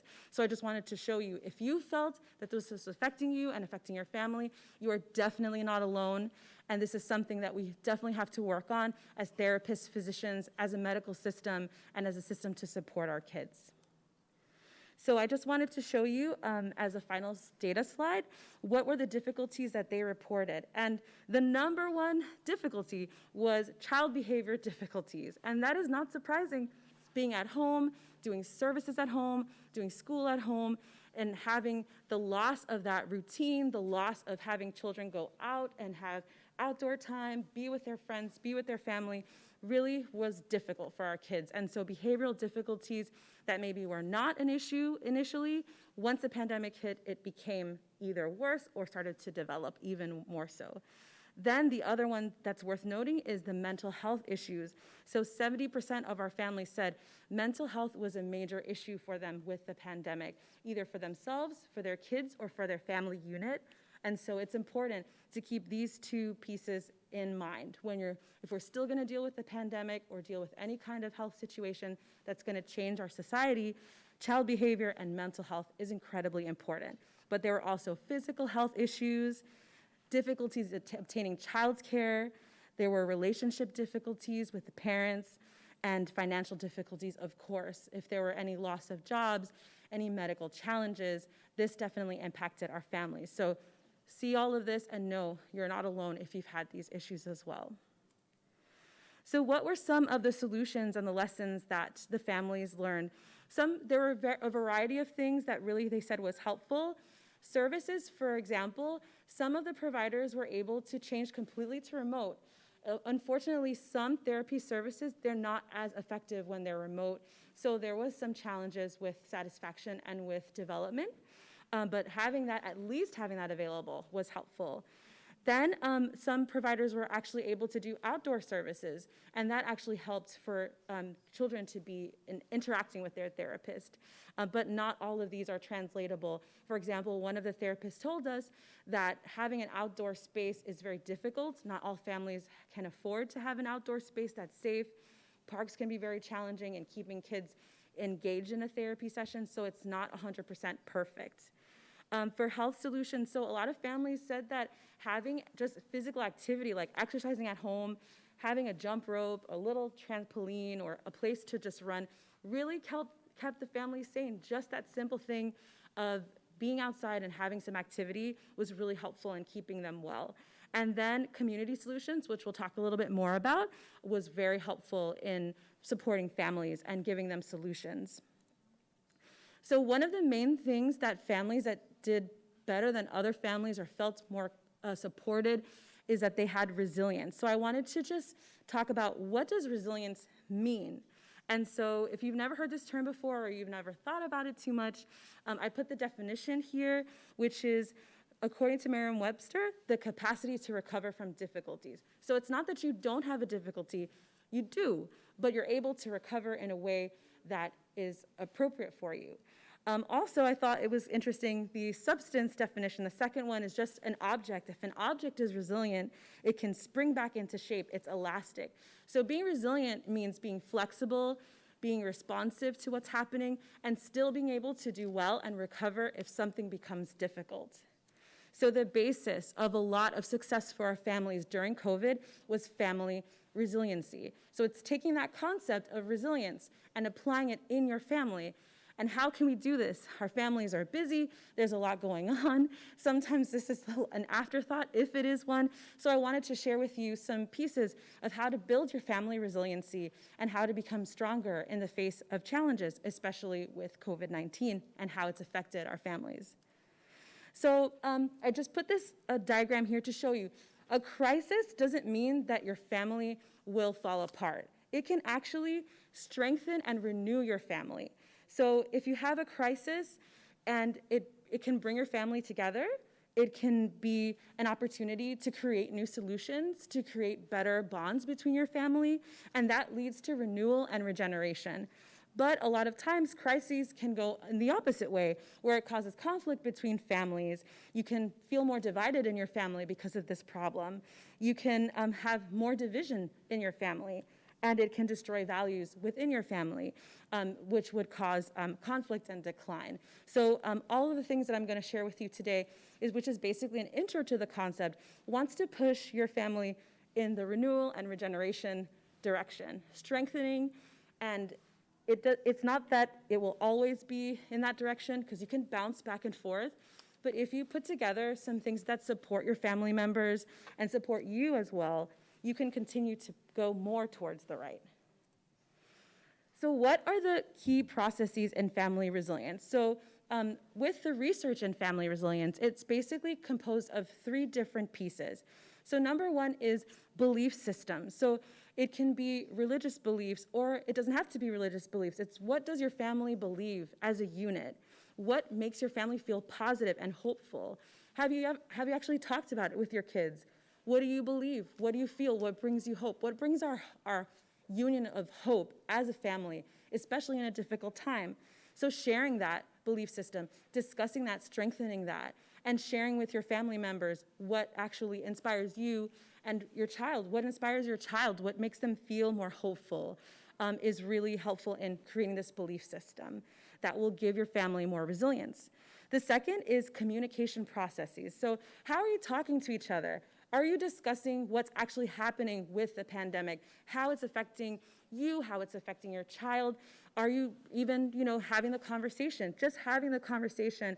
Some families said as soon as they had the conversation, we can be okay, we can be safe, we can overcome this, we can stay healthy, we just have to follow these rules or go to the doctor. It helped children even as small as 3 years old feel comfortable, feel better, and really respond better to the environment. So communicating, how clear are you communicating? Are you sharing your emotions? It's okay to have a moment where everyone sits down and cries and talks about how scared they are, because it helps to strengthen the family and strengthen the resilience in the family. And also, it's an opportunity when you communicate to make a solution, to build solutions within your family and see how you can problem solve together, which is excellent for children and excellent for your family unit. And then the third is organizational support. So what is it within your family that supports your family and makes you flexible? Who is the talkative one that can solve any kind of customer service problem? Who's the one who's good with numbers? Who's the one who can do, just know who's the solution for certain issues and how can you support them? And then building that support for each other. If a problem comes up, who you can turn to. And then the external organizational support. So what's in your community that can help you and support your family if you have a need? And so having these 3 pieces in place helps to strengthen your family resilience.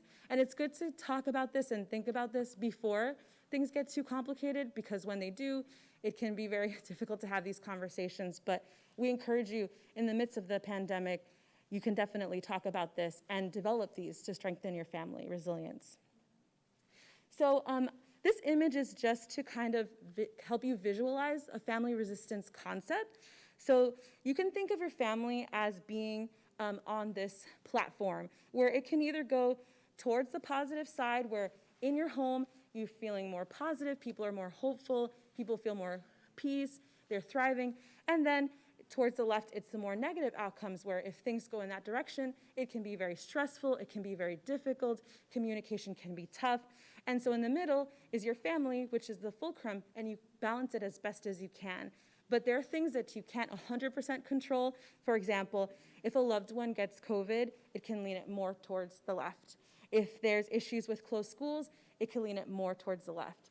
But if you have unemployment benefits, for example, that help you if there's any financial issues, it can lean it more towards the right. So you want to do your best to push things towards the right and add more supports. And so one way to help with this is to unload the negative side. So if you have concerns about someone getting COVID, do things that are helpful to help prevent that.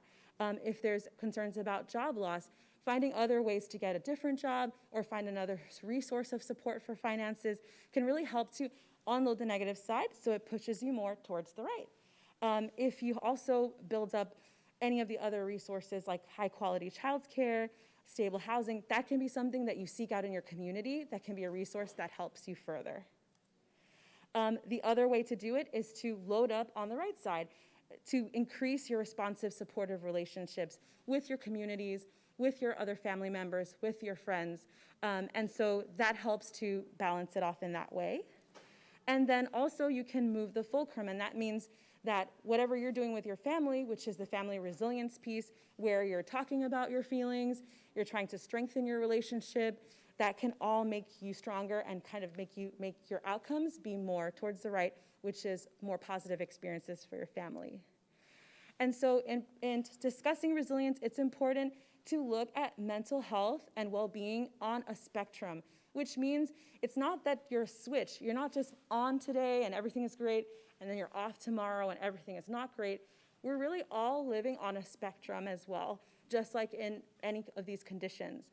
If you are doing well, you can be, feeling like you're excelling, feeling like you're thriving, but then something difficult can happen, and then you might feel right in the middle. You're just surviving. You're just getting through. You're kind of getting your things done, but you're not feeling your best. And then more and more challenges or any kind of issues that you have can make you feel like you're struggling, or even worse, to turn crisis. So you want to do anything that you can to help prevent you from going from struggling to in crisis. And that can be through seeing a therapist, speaking with your family, with your friends, getting all the support that you have available to try to push you away from being in crisis. And then the bottom of this slide are kind of signs that you can look at in yourself and in your family members to identify, are they doing okay? Like, are they handling the stress all right? Or do they need a little bit of support? So for example, someone that's surviving, they're doing everything fine, but you can see them kind of worried, nervous, trouble sleeping, kind of withdrawn or distracted. You might have to call their attention often because they're just thinking about whatever problem they had. That's someone that's surviving, so you kind of want to keep an eye on them. Someone that's struggling will be even worse than that. They'll have anxious feelings. They'll be depressed. They'll be more tired than usual. They might not really want to eat the way they normally eat. They might not sleep as well as they want to sleep. So someone that's in this situation, whether it's yourself or your family member, you really want to have a conversation with them and say, you're in this place and I want to help you to get better. What are you going through and how can we help? And that can be with yourself too, having a conversation with yourself or reaching out to your family members and say, I'm having trouble and I think that I need a little bit of help. This stress is really too much. And so I just wanted you to understand that it's all on a spectrum. We have a lot of tools and ability to identify these issues and to help them before they get worse, because we do not want to be in crisis, especially if we're in the middle of a pandemic or any kind of emergency. And so with that being said, parents said that parent groups were helpful because that's an opportunity for them to discuss how they were feeling, what was going on in their community, and what things were helping other families that were similar. Again, physical health, the parents said keeping themselves healthy, eating well, and trying to be well in this case really improved their well-being, their resilience, and their mental health. And then if they could not find a way to keep healthy and keep mentally well, they would reach out to mental health resources. And this can be tough. Some people really don't consider this a solution, but it can be incredibly helpful because a mental health provider can help you to identify ways and practices to improve whatever it is that you're going through and give you tips that maybe a family member could not, because they don't know the training and they don't know what other options you have. So it's good to consider all of these. And so another piece that we found that's important is families that were prepared. And so when you're addressing a crisis, whether it's COVID-19, another pandemic wave, or an earthquake, or a flood, or a wildfire, things that are more common in our communities or less common, it's important to be prepared. And so it's wonderful that it's Emergency Preparedness Month, if you haven't heard about that, but they want us to think about all the potential issues that can happen in our family so we can prepare and be resilient. And so in your Joy Foundation bags, we put a kit there. If you want to take a look at it, it's a booklet where our budding Dr. Lizzie Lupercio put together for you to show you how you can be prepared for any kind of emergency. So there's emergencies that are natural, and then there are emergencies that are pandemic, since we're already experiencing that, and it can help you to review your personal plan. And one important thing is if you have a child with special needs, you want to help them prepare too. So some things, for example, in this kit that we talk about is, does your child with special needs know your phone number? Do they know your phone number by memory? They may not. It might be a good time to practice that, just so that they know, because if they lose their phone or they lose the ability to have that available, it might be the only way they can communicate with you. So having that written somewhere in their bag or having them memorize that is important. And then we want you to prepare an emergency kit, so you have something in your home with essential items, and we put a list here of different essential items that you can check on. And we want you to know that it doesn't have to be all of this. Just use whatever you have and then build in that direction to improve it over time. You can have something really great, but if you have something very small and minimal, that's perfectly fine.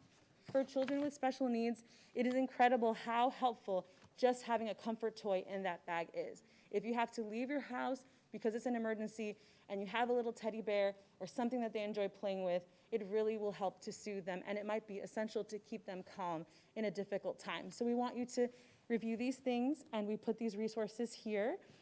We put spaces for you to make your plan for each of your family members, including your child with special needs, so that all of that can be thought about, and it can help you to be resilient. We also have the virtual versions. So if you put your camera phone up on the screen, the right side is the English version and the left side is the Spanish version. You can have a digital copy, and we'll also give you links to these and also provide these QR codes is what they're called, so you can have a virtual copy as well, along with your hard copy that's in your bag. And I'll leave this up for a few moments. Any questions about this so far, or any thoughts about this so far, about the study, about being a resilient family, or about having an emergency plan?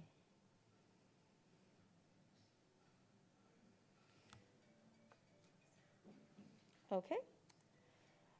Part of the emergency preparedness is having financial health, and in the toolkit, there are resources to help you seek out any resources that can help you financially. There's instructions on how to create a small savings plan, and also what's in your community that can help you during an emergency. And so I put here a quote. I guess it's hard to see with the coverings up there, but one of the parents said that as soon as they started to look at their own physical and mental health, it really changed the dynamic of the household. When you have a mom or dad or a parent that is really stressed and really upset and not feeling well, it translates to the entire family. It sets the tone for the whole home.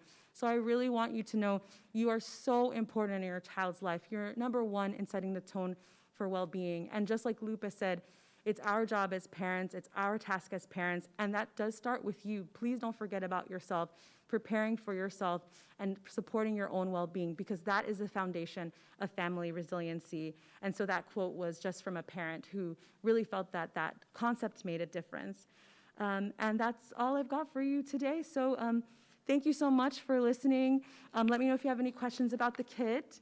And also, we have a survey for you in your bag if you want to tell us your experiences with COVID. And if you fill it out, we'll give you a gift card in gratitude for your information, and we'll provide further information about the results. Thank you.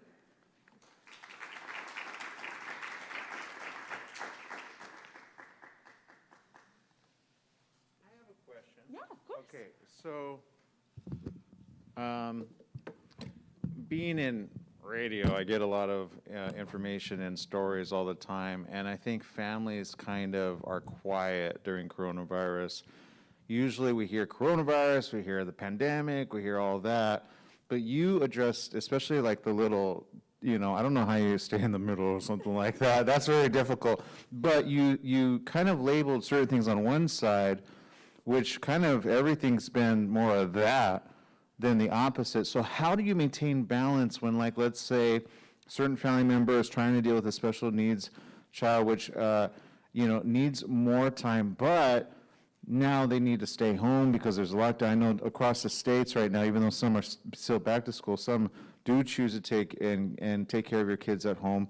But then there's other ones that lose their job all of a sudden and are barely financially coming back. So now you've got the stress of bill collectors calling, telemarketers calling, you going, ah. So how do you balance that? Yeah, balancing that is an incredible challenge, absolutely. It is really a unique solution for each family, depending on what issue they have, what community they're in, and what resources they have. So that's why we advocate for you to look around and learn what's around you to support you, because we know as parents and as families, you're doing 100%, you're doing absolutely everything, and that's fine, I guess, and sometimes, but it's good to know what resources you have. So if you do have a job loss, what support do you have that you can reach to financially? What are other options that you have? And then think ahead, what are other things that can actually fund your life, and what other jobs can you seek out, or what other ways can you make money? And that might help to lead you into a different career or something that is more significant for you and helps you to be with your family. And then for those children that are staying at home at this time, it's really trying to meet them where they are mentally, get the support that they need, and then find a way to take time also for yourself. If you're at home 100%, you do want to step out and do want to take time to just be yourself and assess yourself, because again, you're very central to that. So it's checking in with yourself and then knowing what resources are around you can really help with all of this. And I want to say that because I think at a high time, especially last year, between November and especially to the beginning part of this year, a lot of relationships broke up. Yeah. And a lot of, live-in partners and sometimes even marriages, which are already strained, get broken up because just the stress of it all. So how do you maintain balance if going through a breakup and taking care of your children? And how do the children voice themselves enough, or what is it that you would stress with parents to say, can you please be more mindful of your everyday child's mental wellness? Because sometimes, again, we all know the disabilities of, or certain abilities that are kind of hampered, but sometimes we forget about the emotional portion of the heart when it says, are you okay? And sometimes the child's like, doesn't want to say, they don't know how to say. So how do you encourage parents to be that much more loving to their children? Yeah, that's an excellent question. I would say that if you have those kinds of challenges with your family where you're having a family separation and you're worried about how your children are responding to it, you don't have to expect your children to express their feelings, but just give them some time to do so and express your feelings. Be the example and say, I do feel this sometimes. I do feel stressed sometimes. I do feel worried sometimes. And it's okay if you feel that way. But as your mom or as your dad or as your parent, I'm here to support you. If you ever feel anything like this and you want to talk about it, I'm here. So your kids can be very shy about feelings and they can have trouble expressing themselves, but being the example is really number one, and telling them that it's okay to share their feelings. And then in terms of having a separated family, it can be incredibly challenging. So it's having those conversations and helping the children know that they'll be supported no matter what, and that they'll be valued no matter what changes happen in the family, and that they'll be safe. Thank you. And can I see that really quick? I just want that for myself. Goodbye. Yeah, no, I'm going to keep that. I don't know about this whole scan me. So, no, I'm just kidding. I'm joking. No, I'm messing with you. Because I keep talking about this on our morning show because there's always a problem. I mean, we have floods on the East Coast. We have areas for disaster. We just had an earthquake last night. It was like a quick trembler, and people are like, so it reminds you we're in a good spot, but Mexico just had things kind of fall out from the sky, literally. So some of these things you have in here are very necessary. I would recommend, can we show that little thing again? Because I didn't get my camera out fast enough. And then if we can have just our live stream be able to, and perhaps the camera to kind of get that for our online audience, definitely get that, because I saw some things in here which sometimes parents just kind of take for granted. My mom doesn't, I'll tell you that much. We have like one of those red cross things, and I see you guys have a table out here as well. Yes. So you have people being able to come, and what's your hope? See, there's an ambulance right there trying to attend to somebody. What's your hope for families to be able to speak about how do you get, and we have kids on all different sections of learning. My sister, you need somebody 100%. She doesn't understand, she can't hear, and she can't process things, so they say at like 3 or 4 learning. But for the average one, what's a good, simple thing that either a mother can do with her son or child, or a family can do together? Is that about emergency preparedness, your question?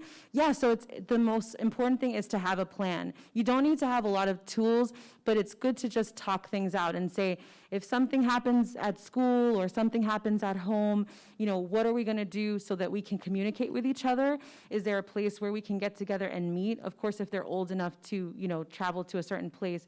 So it's just having those things in place. I think one of the number one things is memorizing that phone number. There's also recommendations of having a code word. So if someone comes to pick them up at school and there's an emergency, you can't talk to mom or dad or your parent, this is the word that they'll tell you, so you know that everything is okay and you can go with them and we'll meet and get together. So it's just having the plan. Having other resources is really helpful and helps to support you and, again, give you resilience during a challenging time and a stress and a crisis on your family. But it's really talking it out and letting kids know we have a plan, we're going to do our best to stay safe, and we're going to do the best to protect each other, and that they all have a role in that is definitely very empowering. And something else, Lupe said we're going to be raffling off our emergency prep bags, so we'll be giving out some emergency preparedness bags that you can take with you to start your kit if you don't have one, or add to the kit you already have and make it more robust. I'm going to make mine robust. How much is the raffle? Do we know? What did Lupe talk about that? Start saving your coins and dollars. Okay, and then I just kind of want to give some attention. You say supplies to consider based on disability type, and you break it down to speech disability, sensory disability, blind, low vision, deaf, hard of hearing, and mobility disability. What are the more common ones that you yourself have seen in your own kind of community of people? Yeah, I definitely see a lot of sensory disability, and that's a very good thing to keep in mind. If your child has that and you're having an emergency preparedness bag, again, having toys that comfort them, you're having earplugs for their ears if there's a lot of noises, if there's, if it's something really terrible like an earthquake and there's a lot of alarm sounds and fire trucks, they can have their little earplugs, they can have their toy, and they can comfort themselves. I think even children that aren't considered children that have special needs could benefit from this. I mean, if I was a kid, I would love a toy and some earplugs if there was an emergency. So sensory is really common. And then for speech disability, just having a way for them to communicate. If it's a notebook and a pad to write down with a pen, if a person doesn't understand the way that they communicate, or having cards that say like, I need help or anything like that. If you're not able to be with them, they can communicate with their environment and with people that are trying to help them if they don't know how to speak sign language, for example. So it's just thinking, what does my child need every day to do well? and how can we have that preparation for them if anything were to happen. With wheelchairs, of course, as well, like just having an extra air pump for the wheels, having batteries if they need batteries for their wheelchair, or batteries if they have hearing aids, so that they can be well if we have to evacuate. They can have all of the tools that they need to be well. I'm glad you brought that up about mobility disability. I met a person who's a full-grown adult, but he doesn't have the function of his whole body. But sometimes he says if one little thing goes off on some of those, I mean, some have the regular push wheelchair, which my sister has had, but you never think about the patch. I mean, you think of the patch of like your car, hopefully, but that's called AAA. They don't have a AAA for your wheelchair, right? No, but they should have a AAA for wheelchairs, absolutely. Help me out, AAA. Okay, so there we go. Well, thank you so very much again. And for those that have questions, please give her a round of applause for being here. And of course, donating her time. And thank you for adding to all of this. Oh, my pleasure, thank you. I'm still keeping this. I'm just kidding. No, that's all right. It's all right. But again, I did look at this over, and it's got the Santa Monica alerts because it is more for us here locally. But sometimes we kind of forget about these things. And we kind of just, put it to the wayside until there's a disaster. So it's always important. I know my mom was, I think 3 weeks ago, getting loaded up on water, and then all of a sudden we had the earthquake. She goes, you see? And I'm like, yeah, that's true. All right, Mom, you got 6 cents I don't know about. But the point is, you as mothers know, you have that feeling with your children, and instead of fight that feeling or listen to other people that really don't know, who knew just down the street over a year ago there was all the protesting, which, I know of businesses that were scared because, their whole, they were broken into and people were stolen. So you never know how far something can go until it happens. So to have that and to have the kids safe, because they're just at home trying to do the right thing, and we want to make sure we have plenty of that. So I really value this. I'm glad you have this, and I'm glad that you have it in that form. Also, always have a solar backup, because if your phone or power goes out, I know in certain parts of the East Coast we've been reporting, I do ABC News Radio, KMET, by the way, and earlier this week, certain places, if you've been watching the news, completely get the power out, and that's a bad thing. So have a device, if you're going to go technology route, and if you can spend a little bit more, have one that's either solar powered. Remember the crank ones where you used to do to have radio and all that? So there you go. All right, I feel that that's kind of at our moment where not only are we ahead of time, but that means a lunch is ready. So I believe if you would like to break, we're going to have a panel up here in a little bit at 12:15-ish, and in that way, I also want to give consideration to the ones that have joined here. I was able to look at, I don't know who's out on these tables, but they have N95 face masks. I don't know if those are for purchase or for whatever you're doing, but the N95s are the proper ones. I see so many of you with cloth ones, and those are okay, but remember last year around March and April, they were getting upset at people using N95s because those were meant for the people in the hospitals. But now that they're completely open and now we have plenty of them, I say make use of those because they're easier to breathe through and they keep the majority out than in. So if you're going to wear one around a sick person, you want to make sure to load up on those. Those are the only ones that I have in my house, and then I make sure my mom and my loved ones, I go, here's an N95. Some know of a KN95, which is the Asian equivalent, but it's exactly the same in keeping things out. A regular cloth is like putting a shirt on and still expecting somebody to cough. You will still get more than not. We've done the research, we've talked to professionals, and my recommendation is if they have N95s, I would hook yourself up with that. Just saying, there be none left. Hello, everyone. Again, my name is Lupe. Someone, I don't know from here, if you guys lost some rings, 2 rings when you guys went to wash your hands. So we have them right here if it belongs to anyone here. If not, I'm going to put them at the front desk of the church. I just want to let you guys know, yes, there's a parent group here called the Mentors that they are giving away supplies for free. Sanitizing lotion, they're giving out wipes, they're giving out masks, they're giving out gloves. So there's a table in the corner over there that you guys, everyone gets a bag full of goodies. Then we have our Dr. Nunez and Dr. Crow's table out there that you guys can go around, look at what's out there. We have step-by-step here. We have a tutoring company here that deals with children with special needs that can help you out. And then we have an amazing program from Fresno that it's for our college students that's going to be talking about college. The same program that Pathway has, he's going to be talking about both programs from Pathways, and it's for free. The Fresno one's for free. Pathways is not free. So we'll talk a little bit more about that. I'll give you guys some great details about other programs, not just here in California, but all over the country that I have researched, because again, I have two boys, they're Christian and Jaden right here, they're gonna be going to college next year. And so we need to figure out how are we gonna get them, how are we gonna pay for all this stuff that we need to pay. So these are my boys, Christian and Jaden. Can you stand up, please, and say hello? Say hello. So yes, so please, the lunch is ready. It smells amazing. It's really good. We have it, everything's outside. I just need to bring out the drinks and the waters. But the gentleman, the taqueros out there, is Mexican food tacos. You have 5 different styles of tacos that he's giving. So please go out there, enjoy, and come back. We have a special guest. Her name is Emily Hopper that's going to be singing for you guys. That's also a child with a disability. She's amazing. She'll be here to sing for us. And then we'll have a parent panel coming up that's going to talk about our struggles, our successes, because we all have struggles and we all have successes. So please come back and listen to this parents talk. And then we'll also, after that, we'll have Deanna Zinfield from Santa Monica Malibu School District talking about the IEP and what programs are out there for our children.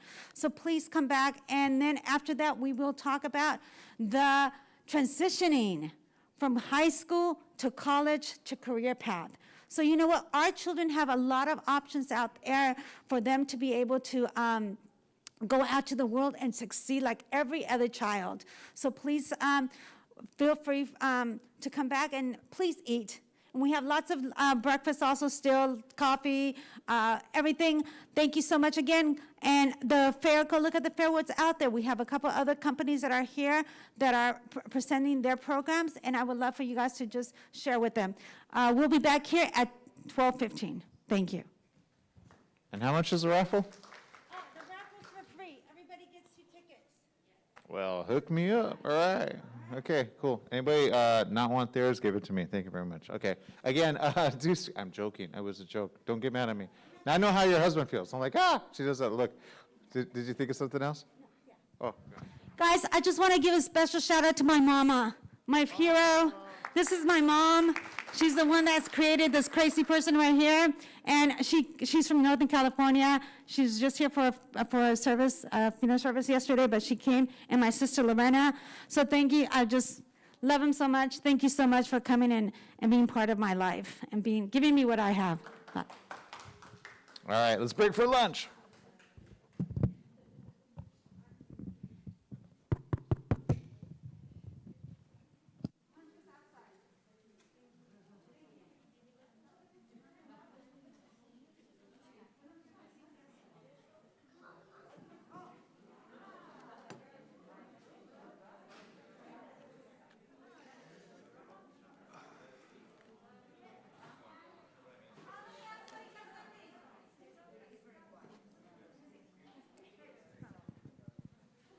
So there's going to be some surveys. You guys should all do the surveys, because everyone that does the survey is going to get a gift card. All right, from UCLA, one of our big sponsors, UCLA, Dr. Nunez and Dr. Crow's companies are the ones that sponsor this conference this year. Please say thank you to them. Thank you. All right, and Santa Monica Malibu School District and St. Monica's. Also, guys, we have tons of gifts. We're going to do a mommy giveaway. We have coffee makers. We have backpacks for every child that came. And we have backpacks with the preparedness for any emergency. So they're all over there. All right? Thank you.